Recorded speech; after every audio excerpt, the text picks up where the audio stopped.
Assalamualaikum warahmatullahi wabarakatuh. Saya Gina Salsabila, NPM 1913023024. Di sini saya akan mempresentasikan dan menyajikan video pembelajaran tentang faktor yang mempengaruhi laju reaksi untuk memenuhi ujian akhir praktikum pembelajaran berbasis TIK yang diampu oleh Bapak Andrian Saputra, SPD MSI, dan Ibu Lisa Tania, SPD MSI.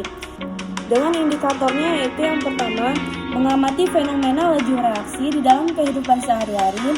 Yang kedua, menjelaskan pengertian laju reaksi. Yang ketiga, menyebutkan faktor-faktor yang mempengaruhi laju reaksi.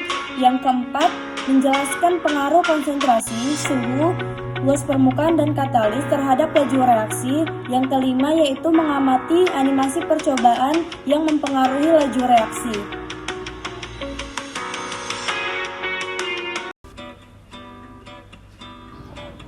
Assalamualaikum warahmatullahi wabarakatuh. Selamat pagi anak-anak. Waalaikumsalam Bu, selamat pagi Bu. Oke, baiklah. Jadi kita hari ini akan melanjutkan materi pada pertemuan minggu lalu.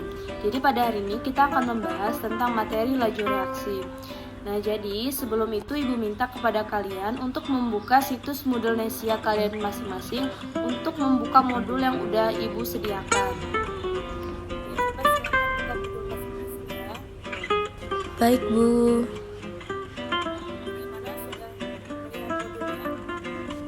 Sudah Bu. Sebelum itu di sini Ibu akan menjelaskan pendahuluan terlebih dahulu tentang apa itu laju reaksi. Nah, sebelum itu coba kalian perhatikan gambar pada tampilan berikut. Ada gambar apa pada gambar tampilan berikut? Paku berkarat dan kembang api Bu.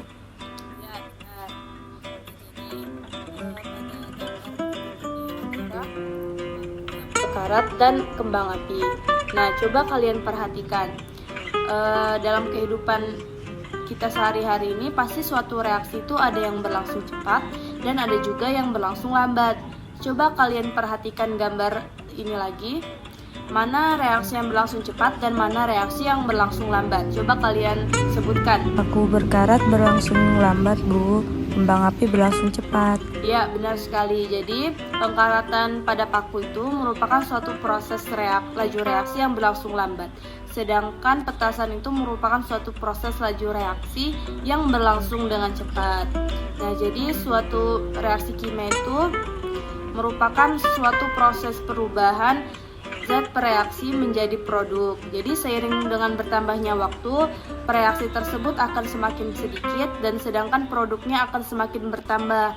Jadi dengan begitu laju reaksi itu dapat didefinisikan sebagai laju perubahan konsentrasi terhadap waktu. Nah, jadi waktunya itu dapat berupa detik, menit, hari, bulan, bahkan bisa tahun. Itu bergantung terhadap bagaimana reaksi itu terjadi. Dari pengertian laju reaksi yang sudah kita jelaskan tadi, coba siapa yang bisa menyebutkan bagaimana persamaan rumus dari laju reaksi? Persamaan lajunya perubahan konsentrasi per periode waktu reaksi, Bu. Ya, benar. Ini ada yang bisa menambahkan bagaimana persamaan reaksi itu sendiri. Laju A sama dengan min delta konsentrasi A per delta T, Bu. Ya, benar.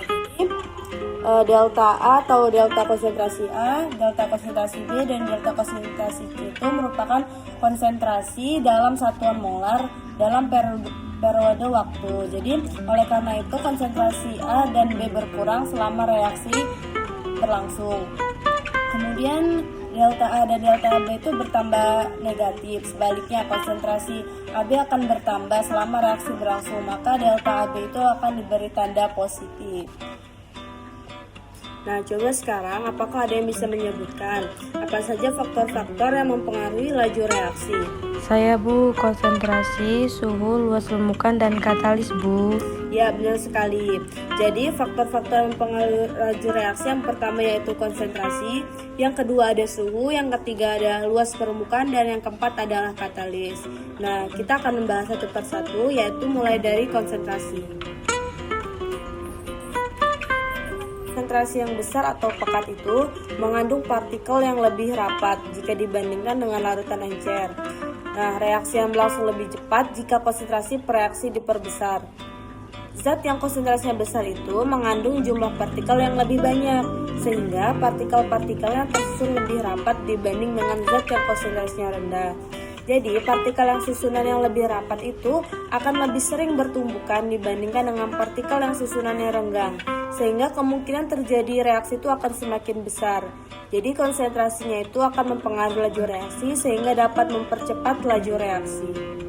Nah, jadi bisa kita lihat pada gambar sebelah kiri yaitu merupakan tumbukan partikel pada konsentrasi yang lebih encer, sedangkan pada gambar sebelah kanan ini merupakan tumbukan dari partikel yang memiliki konsentrasi yang pekat. Nah, jadi kalian bisa membedakan bagaimana suatu konsentrasi yang pekat itu mempengaruhi kecepatan gerakan partikelnya. Konsentrasi yang pekat akan menyebabkan partikel akan lebih banyak dan tumbukan lebih sering terjadi.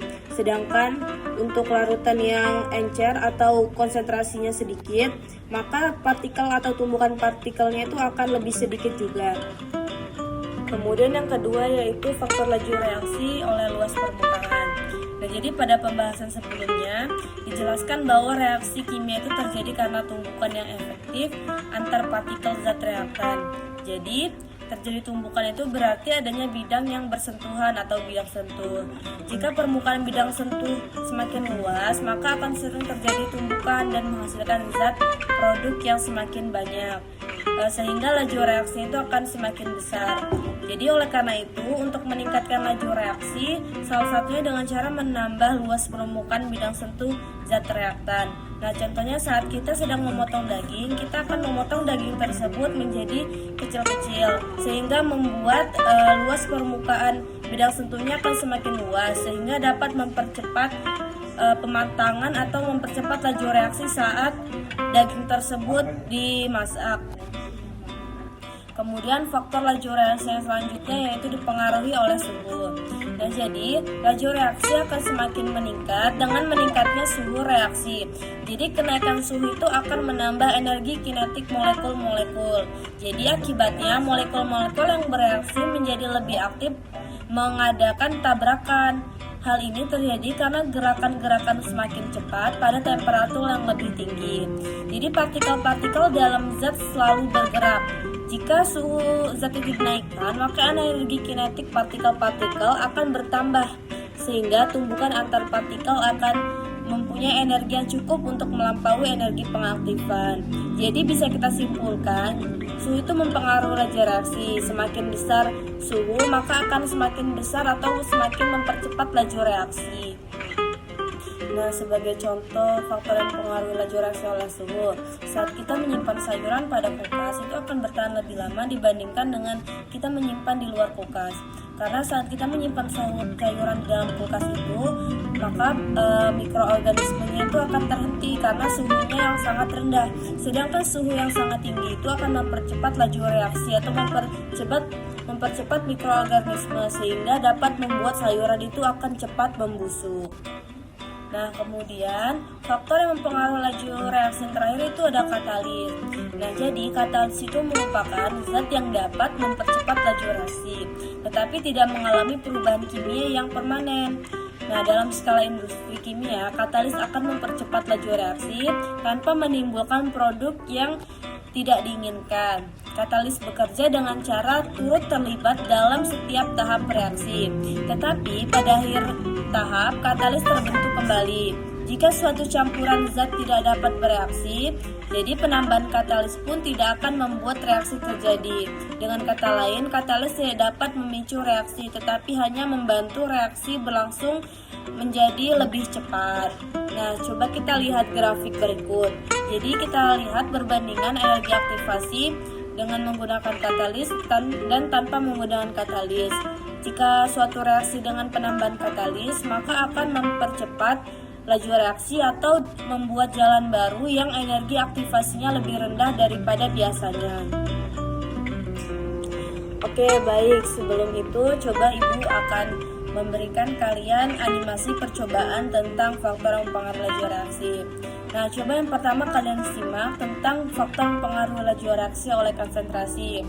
Nah, dari animasi percobaan tersebut, coba dari kalian apakah ada yang bisa menyimpulkan?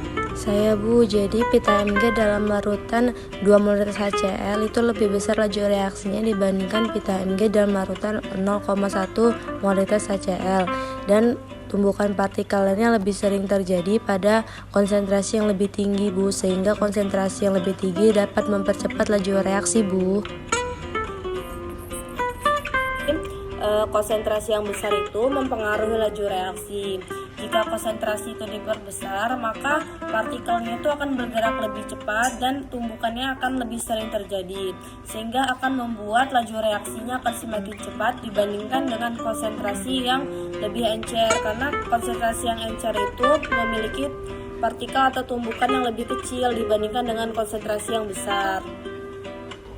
Nah, coba yang selanjutnya, siapa yang bisa menjelaskan atau memberi kesimpulan dari animasi percobaan yang dipengaruhi oleh suhu? Saya Bu, jadi laju reaksi gula dengan suhu pemanasan akan cepat bereaksi dibanding gula tanpa pemanasan Bu, sehingga gerakan partikel lebih sering terjadi dan laju reaksinya akan berlangsung lebih cepat Bu. Sedangkan larutan gula tanpa pemanasan laju reaksinya lebih lambat Bu, karena suhu yang rendah dapat memperlambat laju reaksi. Ya benar, jadi suhu itu dapat mempengaruhi laju reaksi. Jika suhu semakin tinggi, maka laju reaksinya akan semakin cepat. Jadi dengan naiknya suhu itu, energi gerak atau kinetik partikel ikut meningkat, sehingga makin banyak partikel yang memiliki energi kinetik di atas energi aktivasi. Jadi jika suhu reaksinya itu dinaikkan, maka energi kinetik molekul reaktan itu akan bertambah. Nah, dengan bertambahnya energi kinetik itu menyebabkan molekul reaktan bergerak lebih cepat, sehingga tumbukan antara molekul reaktan yang bereaksi juga sering terjadi, atau tumbukannya itu lebih banyak dibandingkan dengan suhu yang lebih rendah. Oke, baik, yang selanjutnya, coba siapa yang bisa mengambil kesimpulan dari animasi percobaan tentang faktor yang mempengaruhi laju reaksi oleh luas permukaan? Saya Bu, jadi laju reaksi pada butiran MgCl akan lebih cepat bereaksi dibanding dengan bongkahan MgCl dalam larutan HCl, karena semakin luas permukaan bidang sentuh maka akan mempercepat suatu laju reaksinya Bu. Ya, benar sekali. Jadi suatu zat itu akan bereaksi apabila bercampur dan bertumbukan. Pada percampuran reaktan yang terdiri dari 2 fase atau lebih, tumbukan berlangsung pada bagian permukaan zat. Jadi padatan berbentuk serbuk halus memiliki luas permukaan bidang sentuh yang lebih besar daripada berbentuk lempeng atau bongkahan. Nah, jadi jika ukuran reaktan zat padat semakin kecil, berarti luas permukaan yang bersentuhan dengan reaktan lain akan semakin besar. Jadi semakin luas permukaan zat padat, semakin banyak tempat terjadinya tumbukan antar molekul zat yang bereaksi, sehingga menyebabkan laju reaksinya akan semakin cepat pada butiran MgCl. Nah, coba yang terakhir, animasi percobaan tentang katalis. Coba kalian perhatikan, apa yang bisa kalian ambil kesimpulan dari percobaan animasi dengan katalis ini? Saya Bu, jadi jika suatu reaksi diberi katalis maka akan mempercepat laju reaksinya Bu, dikarenakan katalis itu berfungsi untuk mempercepat laju reaksi, yaitu dengan membuat jalan baru yang energi aktivasinya lebih rendah dibandingkan dengan sebelumnya Bu. Ya benar, jadi fungsi katalis ini dapat menurunkan energi aktivasi. Jadi sehingga jika suatu reaksi ditambahkan katalis, maka reaksi akan lebih mudah terjadi. Hal ini disebabkan karena zat-zat yang bereaksi akan lebih mudah melampaui energi aktivasi.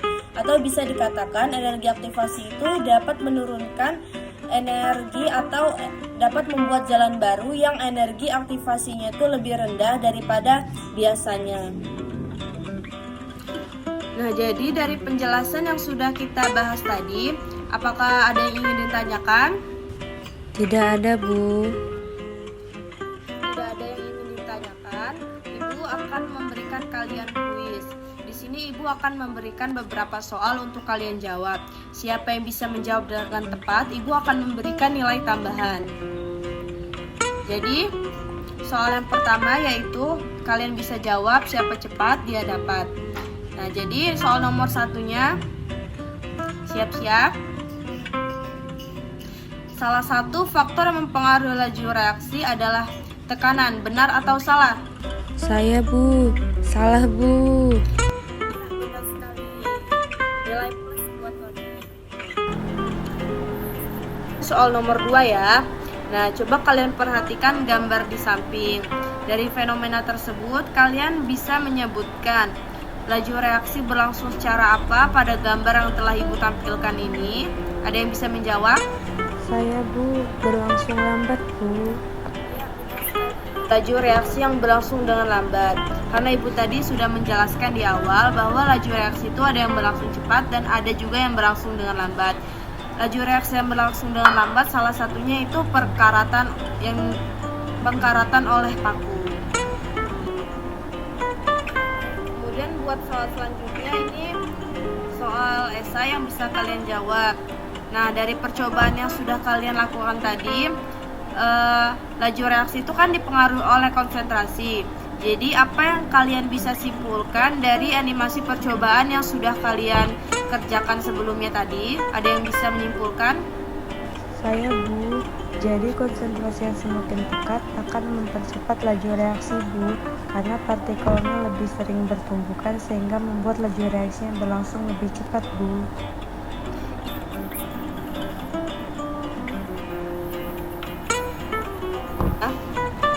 Kemudian yang selanjutnya untuk yang lain bisa menjawab cepat-cepatan karena ini sudah dibahas pada pembahasan sebelumnya. Ini soal terakhir ya. Siapa cepat dia dapat. Nah, coba kalian perhatikan. Ini grafik apa? Tadi sudah kita lakukan percobaan tentang grafik ini. Jadi pada grafik ini apa fungsi dari katalis dari suatu reaksi? Coba kalian berikan pendapat kalian. Saya, Bu. Fungsi katalis dapat mempercepat laju reaksi, Bu, dikarenakan katalis dapat membuat jalan baru yang energi aktivasinya lebih rendah dari biasanya, Bu. Sekali, katalis ini dapat mempercepat laju reaksi dengan cara menurunkan energi aktivasi atau membuat jalan baru yang energi aktivasinya lebih rendah dari biasanya sehingga laju reaksinya akan berlangsung lebih cepat. Baik, terima kasih partisipasinya anak-anak. Untuk minggu depan kita akan melanjutkan materi selanjutnya. Nah, sebelum itu Ibu sudah membuat kuis pada modul yang ada di situs Moodle-Nesia. Coba kalian kerjakan sampai waktu pelajaran Ibu habis. Untuk itu, sekian mata pelajaran Ibu hari ini. Lebih dan kurangnya Ibu mohon maaf. Ibu akhiri, wassalamualaikum warahmatullahi wabarakatuh. Waalaikumsalam, Bu. Terima kasih, Bu. Cukup sekian presentasi dari saya. Apabila ada kata-kata yang salah, saya mohon maaf. Saya akhiri. Wassalamualaikum warahmatullahi wabarakatuh.